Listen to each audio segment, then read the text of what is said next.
My name is Clara, and for the past few years, I have worked hard, saving every penny I could. My dream was always to have a sanctuary, a place of my own to escape the city rush. Finally, last year, I managed to buy a small beach house. Nothing luxurious, you understand, but charming, with a porch perfect for watching the ocean. My little piece of peace.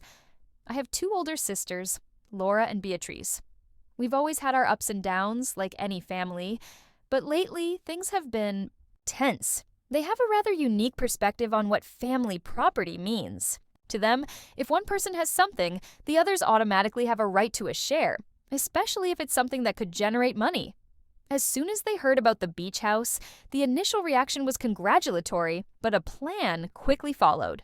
"Clara, what a great idea you had," Laura said on a call with that tone I know all too well, the one that precedes a request. "We were just thinking about how to make some extra income." Beatrice chimed in on the same call. "Exactly. Your house is perfect. We can rent it out. Seasonally, you know. We'll split the profits, of course. You're not going to use it all the time anyway." I was silent for a moment, processing. Rent out my house? The place I bought with so much sacrifice to be my retreat? My sanctuary? "Look, girls," I began, trying to be diplomatic. "I appreciate the suggestion, but the house is for my personal use. I really need a place to relax. I'm not thinking about renting it out." There was a pause on the other end of the line. I could almost feel the indignation building. "What do you mean, personal use?" Laura retorted, her voice already an octave higher. "It's a waste to leave a house like that empty, and we're your family. We're in need." "It's about helping each other." "Out, Clara," Beatrice added in a martyred tone. "You've always been a bit selfish with your things." Selfish? Because I wanted to enjoy something I bought with my own money and effort? The conversation quickly went downhill. They insisted I was being stingy, that I owed it to them, that it was a golden opportunity for us, meaning them, to make easy money, and all I had to do was hand over the house. I stood firm. "The answer is no, girls. The house is not available for rent. Not by you, not by anyone. That's my decision." What followed was an avalanche of emotional blackmail. Passive-aggressive texts, calls to our mother complaining about my lack of family consideration, snide remarks at family gatherings about how some people forget where they came from when they have a little more.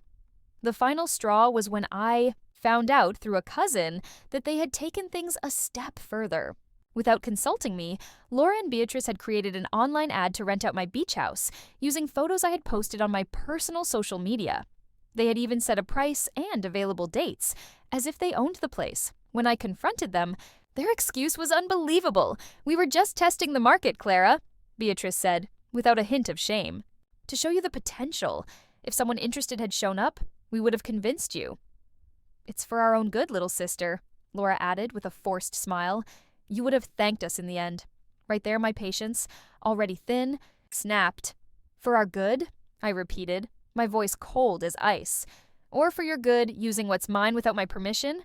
That's not testing the market. That's called something else. You've crossed every line." I took the ad down immediately, of course, and I made a difficult but necessary decision. I changed the locks on the beach house. Yes, they had a spare key for emergencies that I had naively given them.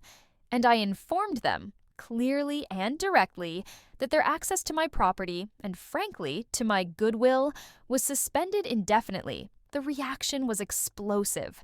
I was called everything from a family traitor to worse. Our mother tried to intervene, pleading for understanding and forgiveness on both sides. But for me, trust had been broken too profoundly. Today, my relationship with my sisters is practically non-existent. They refuse to admit they were wrong, still seeing themselves as victims of my stubbornness and greed. It hurts. I won't deny it. They're my family. But I learned the hard way that setting boundaries is essential, even with those you love. And that my sanctuary, my beach house, is exactly that. Mine.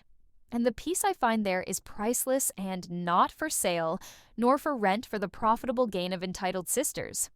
My refusal, in the end, was an act of self-preservation. And you know what? I don't regret it.